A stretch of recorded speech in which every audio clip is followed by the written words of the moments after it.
The story begins with two sisters, Spider and Jessie. Right in front of them lies the dead body of their mother. The two girls quietly carry her body and hide it inside a trunk at a nearby lodge.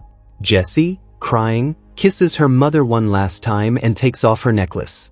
Now Spider and Jessie cannot tell anyone about their mother's death. If they do, the authorities will separate them through the foster system and they'll lose each other forever. Later, the sisters sit down to eat. Suddenly, their mother's phone starts ringing. It's a call from someone named Reese. Spider ignores it. The next morning, as they get ready for school, Spider tells Jessie to remove the necklace, warning her never to wear it outside the house. On the way to school, Spider reminds Jessie not to tell anyone about their mother. But Spider herself ends up sharing the truth with her friend Alexis, making her promise to keep it secret. Spider believed she would be the one to take care of Jessie, just as she had always done before. That evening, Jessie arrives home with her friend's grandmother.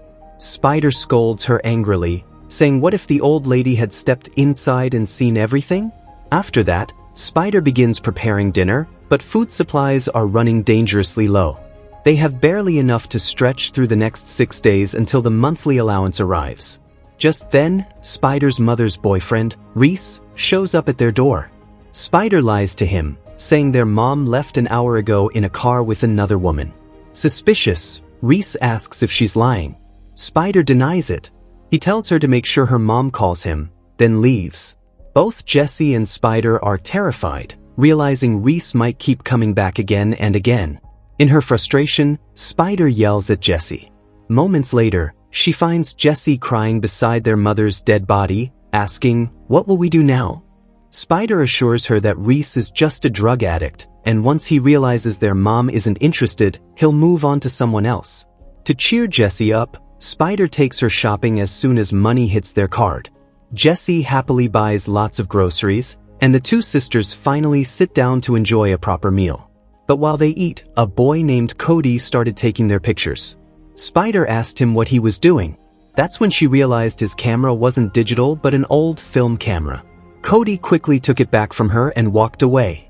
Soon after, we learn Spider and Jessie are receiving almost $600 a month under the names of 3 different family members. But then, there's a knock at the door. Spider, armed with a baseball bat, opens it.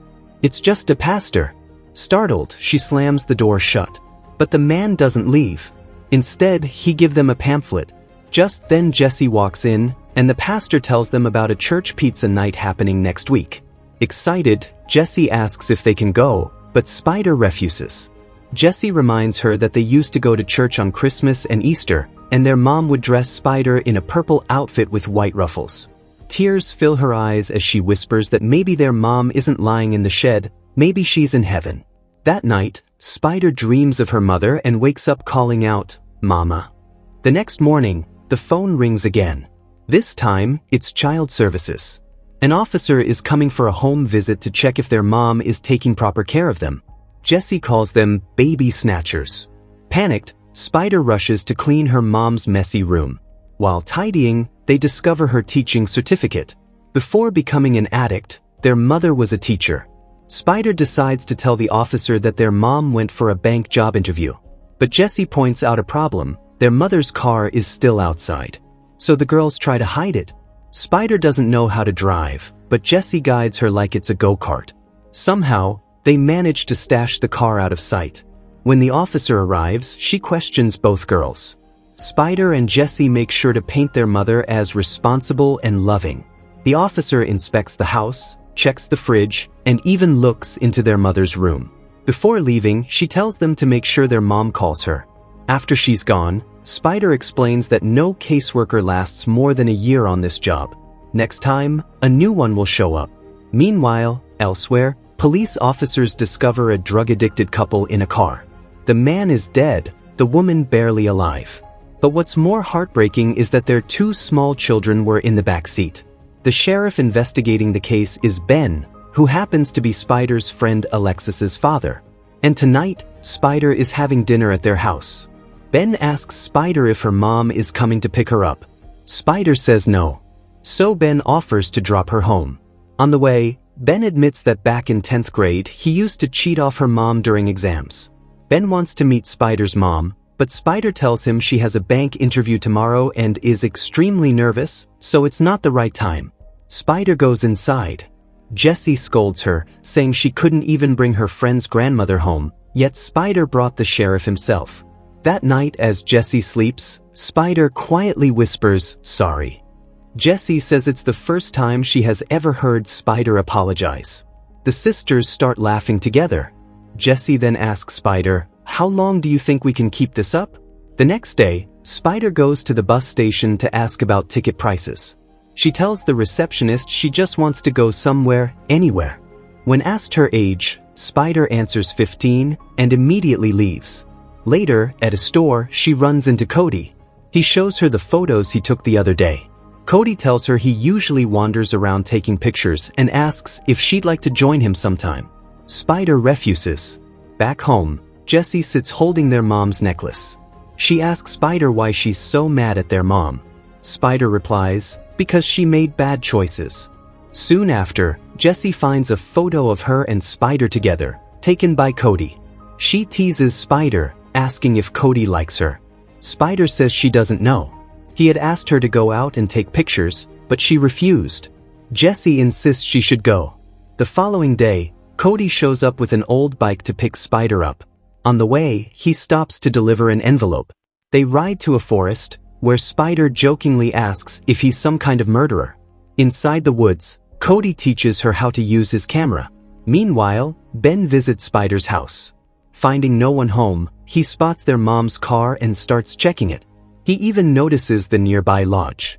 But just then, he's called away on another case.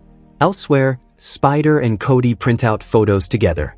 She sees he has taken pictures of all sorts of people, including one of a man named Dennis who forges fake certificates. When they're done, Spider asks Cody to drop her off a little away from her house. Before leaving, Cody gives her a small digital camera, telling her to keep it for a while. Later at home, Jessie teases Spider about her date. The two sisters continue finding joy in small things, holding on to each other. But one day, while they're eating French fries outside, Reese shows up.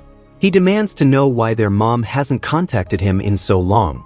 He warns Spider to tell her mother that if she doesn't want to be with him, she should at least return the $300 that she owes him by Friday.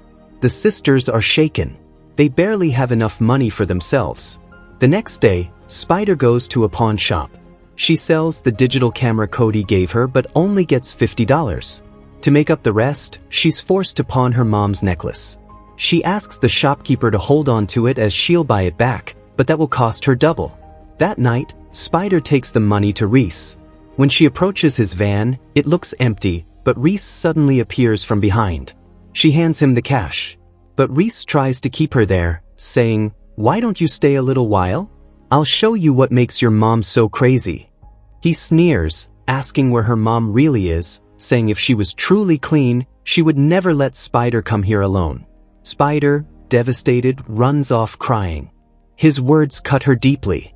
Broken, she lashes out, kicking her mom's trunk again and again, screaming, "I hate you." As soon as Spider returns home, Jessie hugs her tightly. She asks, "He'll leave us alone now, right?" Spider softly replies, "Yes." The next day, Spider starts researching adoption on the internet. She learns that an 18-year-old sibling can legally adopt their younger sibling. That same night, Jessie brings up their mom's necklace again. Just then, their mom's phone rings. It's Sheriff Ben calling. The following day, Spider visits Dennis, the man who forges fake IDs. She tells him she needs documents showing she's 18, like a driver's license and a birth certificate. Dennis quotes his fee, but Spider doesn't have the money. Suspicious, he asks why she needs the IDs in the first place. The scene shifts back to their house. Spider confides in Alexis, telling her that she plans to take Jessie away. With fake IDs, they'll move somewhere no one knows them, and Spider will adopt Jessie herself. But for now, she won't tell Jessie anything about it. Hearing this, Alexis becomes emotional. The next day, Spider goes back to the pawn shop and buys a camera. She then returns it to Cody. Cody says she didn't have to do that. Spider tries to push him away, saying she's too busy to hang out. But Cody convinces her to go out with him. With the camera she bought, Spider takes pictures, and slowly she begins enjoying her time with Cody. But one day, the child services officer shows up at their house. She looks inside and finds no one. From outside, she notices the lodge. Spider and Jessie were hiding there. The officer warns that if she doesn't hear from their mom by that evening, she'll call the sheriff. Jessie suggests maybe they should just tell the baby snatcher everything. But Spider snaps at her, telling her to keep her mouth shut. From there, Spider rushes straight to Dennis's house. But he isn't there and neither are her fake IDs ready. Back at the house, Jessie once again asks Spider about the necklace. Spider admits, "I sold it." Jessie is heartbroken, saying that locket meant everything to their mom. But Spider insists, no, the only thing mom ever cared about was getting high. She says their mother was a bad person. Jessie refuses to believe that. So Spider reminds her of how their mom used to treat them. When Jessie was just a little girl, their mom once left her out on the porch and forgot all about her. It was Spider who heard Jessie crying and carried her inside. Spider goes on to reveal that Jessie's asthma was also their mother's fault.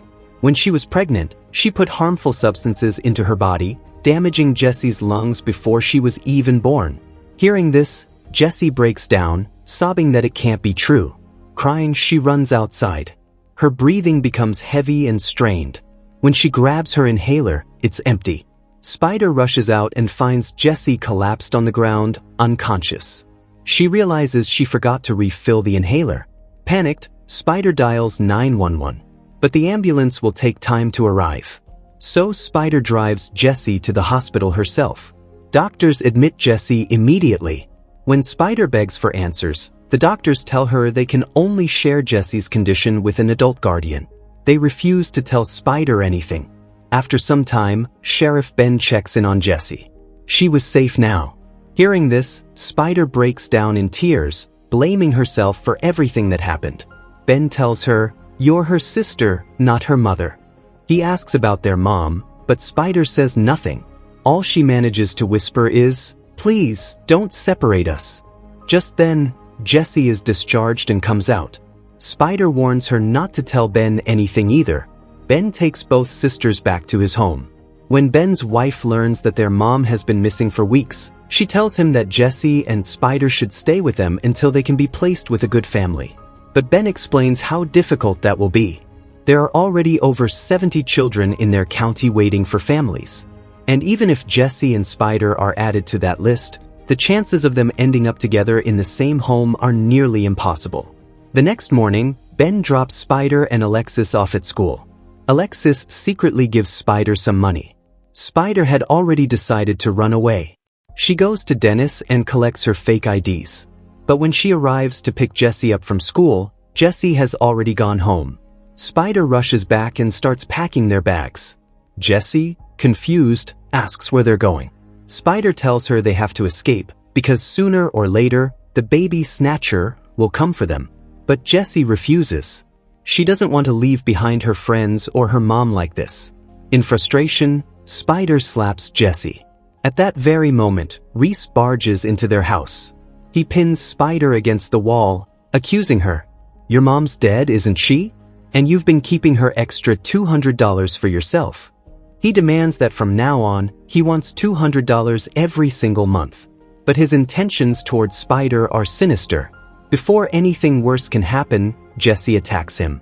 Spider grabs a baseball bat and strikes Reese. After some time, Jessie regains consciousness. She tells Spider she doesn't want to leave. The two sisters sit together. Spider begins singing one of their mom's songs, and Jessie joins her. Finally, they decide to tell the police everything. Their mother's dead body is taken away. Sheriff Ben sits down with them. Spider asks him, "What I did, was it wrong?" Ben answers, "Everything you did to keep your family together." Their mother's funeral takes place. Both sisters place flowers on her coffin. Later, Cody also arrives. In the end, Spider holds the necklace that once belonged to their mother. Inside it is a photo of her and Jessie as children. Spider puts the necklace around her neck. And with that, the story comes to an end. Tell us in the comments how you felt about this explanation. And don't forget to like the video and subscribe to the channel.